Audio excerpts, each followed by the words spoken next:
això busquem persones que treballen sobre el tema i pensem que avui la Viviana donarà resposta a moltes de les preguntes que ens fem. A les Oblates és un espai obert d'acollida, de reunió i d'atenció a les necessitats de les dones que exerceixen prostitució i o són víctimes de tracte amb finalitats d'explotació sexual. L'objectiu de promoure el desenvolupament integral i l'apoderament de les dones que atenen, reduir així les situacions d'exclusió, limitació i injustícia que pateixen i treballar pel reconeixement i l'exercici dels seus drets.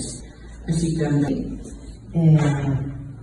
per començar, us vull agrair a Artemis que ens hagueu convidat a la FIBA que aculli aquest esdeveniment i també dono les gràcies a la curiositat que ha fet que vingueu aquí, les persones que veniu a escoltar i a compartir aquesta estona i les gràcies per la confiança de la feina que fem o del que nosaltres podem aportar sobre aquest tema, com bé deia Roli, tan controvertit.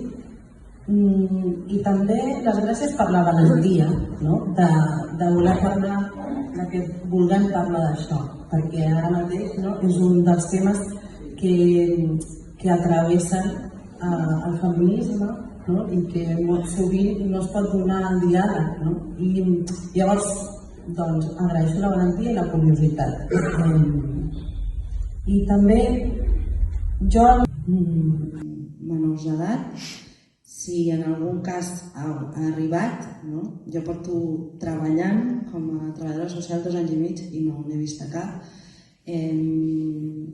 tenim l'obligació, o sigui, és un delicte, directament és un delicte, i les que arribaven en lloc de la dona eren dones nigerianes que en els seus passaports posava que eren majors d'edat i que després d'una vinculació important i de molta feina amb elles hem descobert que quan van arribar eren menors d'edat perquè tenien falsificat el passaport, no ho podíem que tenim a Catalunya. S'haurien de posar en marxa qualsevol persona que veu una situació de desprotecció cap a una persona menor, estem obligats, siguem el panadero, o sigui, tothom tenim l'obligació per llei a intervenir. Sí.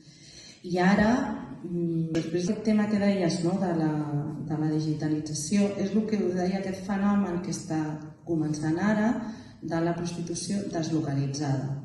És apropar en aquesta realitat per arribar a les dones, que és el nostre principal objectiu, arribar a les dones, per com a mínim que sàpiga que existim. Després ja passaran coses o no, o que sigui, però com a mínim arribar.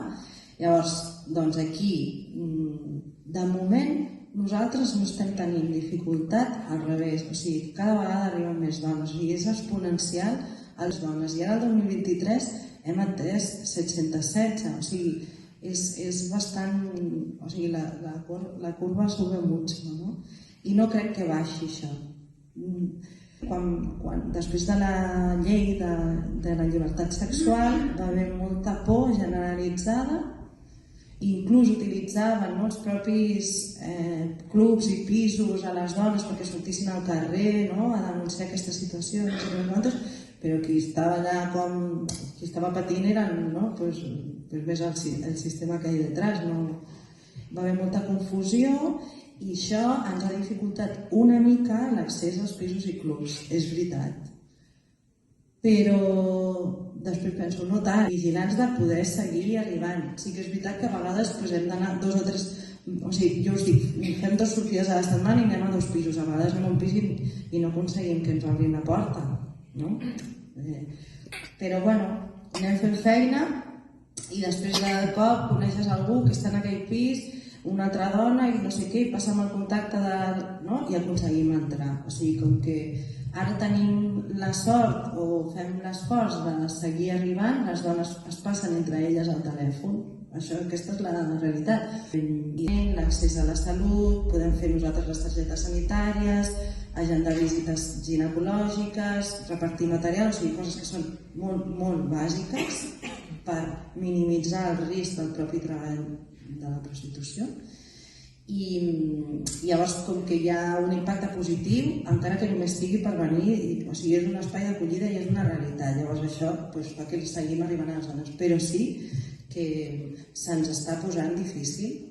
O sigui, això és una dificultat. I això que dius d'OnlyFans, el Sugar Baby, tota aquesta mandanga, el que fa és idealitzar la prostitució. O sigui, és una altra manera d'ocultar la realitat, és una altra manera de no veure l'exposició que hi ha a l'explotació, per exemple, que és una altra cosa. Jo ara dic, perquè és molt important, però crec que ara mateix és més útil que em centri en detectar indicis d'explotació, perquè les dones sàpiguen que el que els està passant és una explotació, com de posar més força en això. I clar, una part té a veure amb desmitificar la prostitució. Hi ha una part, i aquesta és responsabilitat de tothom, no? I desmitificar la prostitució s'ha de conèixer la realitat per poder desmitificar la prostitució. I jo us he de dir que si porto 10 anys amb això, fa poc que parlo de la prostitució en públic. O sigui, en públic, no com... I inclús en converses de dir, jo no sé si en sé prou,